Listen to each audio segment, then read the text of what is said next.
ఆవిడ దృష్టిలో ఈ ప్రభుత్వం ఒక దున్నపోతు, వర్షం కురిసినా చెలించని ఒక మొండి దున్నపోతు. అయితే ఈ దున్నపోతు గవర్నమెంట్ను సచివాలయం గోడలకు కట్టేసి వెళ్ళింది సాక్షాత్తు ఆమె భర్త వైఎస్ఆర్ విషయాన్ని విజయవారు మర్చిపోతే ఎలా? పోని ఆయన పోయిన తర్వాత పాలిచ్చే గేదె ఒట్టిపోయి దున్నపోతుగా మారిపోయిందని సరిపెట్టుకుందాం. వచ్చిన చిక్కల్లా ఇదే. ఈ దున్నపోతు ప్రభుత్వం ఈనుతుంది, దూడను కట్టేయమంటూ సెలవిచ్చింది ఆ మహానాయుడి అనుంగు శిష్యులేనన్న మాట విజయవారు మర్చిపోతున్నారు. యావత్ కుటుంబం రోడ్ల మీదకొచ్చి చేస్తున్న ఎన్నికల ప్రచారం ఈనిన దున్నపోతునే తలపిస్తోంది. ఎడా పెడా చేతికి ఎముక లేకుండా ఆనాటి వైఎస్ చేసిన అపాత్ర దానాలే ఇవాళ రాష్ట్ర అభివృద్ధికి గుదిబండలై కూర్చున్న వృత్తాంతాలేమిటో సోమయాజులనబడే ఆ పార్టీ సలహాదారుల వారిని విడమర్చమని విజ్ఞప్తులు చేసుకుంటే ఏవైనా ఫలితం దక్కుతుందేమో.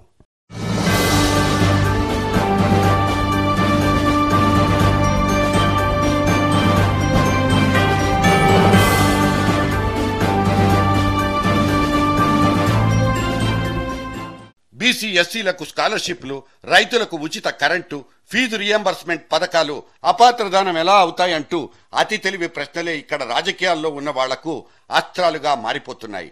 మార్కెట్లో 30 రూపాయల రేటు పలుకుతున్న బియ్యానికి రూపాయి విలువ కట్టి పంచుతున్న ఇప్పటి ముఖ్యమంత్రికి ఇటువంటి అయాచిత వరాల మూటల్ని జనం మీదకు విసరమంటూ గీతోపదేశం చేసింది ఆ వయస్సుల వారు కాదా?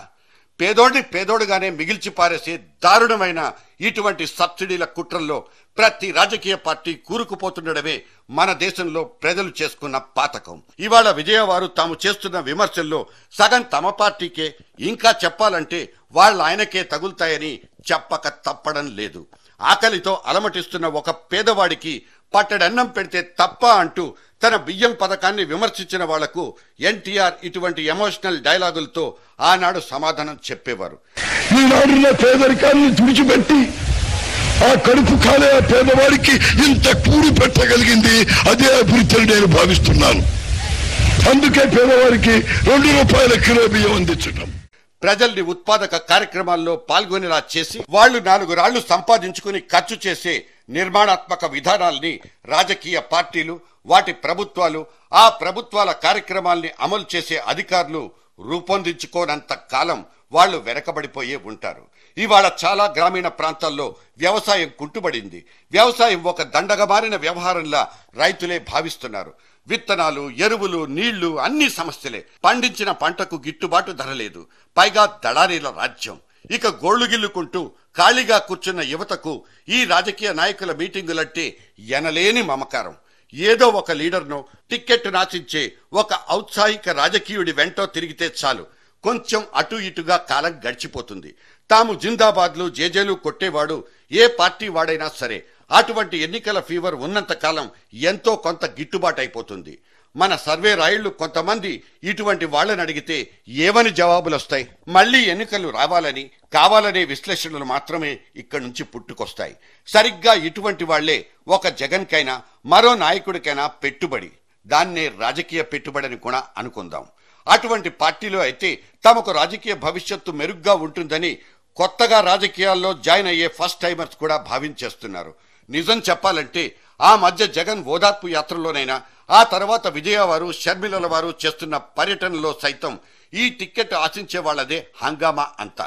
ఇంతటి హంగు ఆర్భాటం చేసే వాళ్ళకి రేపటి రోజున టిక్కెట్ దొరక్కపోతే అక్కడ ఒక్కడంటే ఒక్కడు ఉండడు. ఇక ఈ పరిణామాలు మిగతా పార్టీలకు వర్తిస్తాయి. ఇది నడుస్తున్న సగటు తెలుగు రాజకీయం. జనం కూడా ఆలోచించాలంటూ మనం ఎన్ని జాగో మాటల్ని చెప్పినా కించిత్తు ప్రయోజనం కూడా ఉండకపోవడానికి కారణం వాళ్లకు ఈ వ్యవస్థల పట్ల ఉన్న నమ్మకాలన్నీ పూర్తిగా సడలిపోవడమే. ప్రభుత్వాల పట్ల, అవి పనిచేసే తీరుతెన్నుల పట్ల ఒక రకమైన ఏహ్య భావాన్ని పెంపొందించుకున్నారు జనం. తమ హక్కులు తమకు దక్కడం లేదని జనం భావిస్తున్నారు. అందుకే తమ బాధ్యతల్ని సైతం వాళ్లు లెక్క చేయడం లేదు. ఓటు హక్కును వినియోగించుకోకపోతే అది బాధ్యతారాహిత్యం అవుతుందన్న వాదనలకు జనం దగ్గర మార్కులు పడవు. తాము ఎన్నుకోవాల్సిన 4 పార్టీల అభ్యర్థులు దొంగలు, నేరస్తులు, మంచివాళ్లు కానప్పుడు ఎవరైతే ఎక్కువ డబ్బిస్తారో వాళ్లకే తమ ఓటేస్తామంటూ వాళ్లు బాహటంగానే చెప్తున్నారు. నిజమే, వాళ్ల మాటల్లోనూ నిజాయితీ లేకపోలేదు. అందుకే తమ ఓటును అక్కడ నిలబడ్డ ఏ అభ్యర్థికి వేయకుండా కూడా తమ హక్కును వినియోగించుకోగలిగే ఒకానొక కొత్త హక్కును ఎలక్షన్ కమిషన్ ఇవ్వాలంటూ మేధావులు కోరుతున్నారు. అంతవరకు ఈ వ్యవస్థ మారదు. మార్పు కోరుకునే మనలాంటి పౌరులకు నిరాశే ఎదురవుతోంది.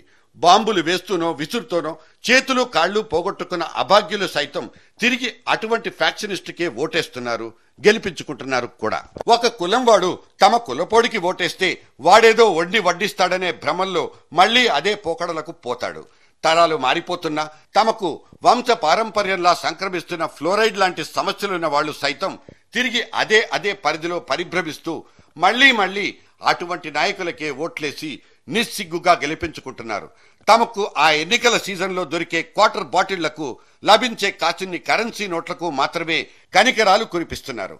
ప్రజాస్వామ్యం అంటే ఈ రోజు పరిహాసప్రాయమైపోయిందనే నిజాన్ని ఎలిమెంటరీ స్కూల్ పిల్లోడు కూడా ఎద్దేవా చేసే దౌర్భాగ్యాన్ని గురించి ఎవరిని ప్రశ్నించాలి, ఏమని నిందించాలి?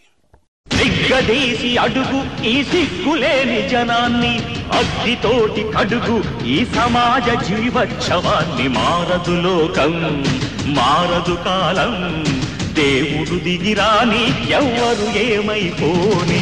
మారదు లోకం, మారదు కాలం.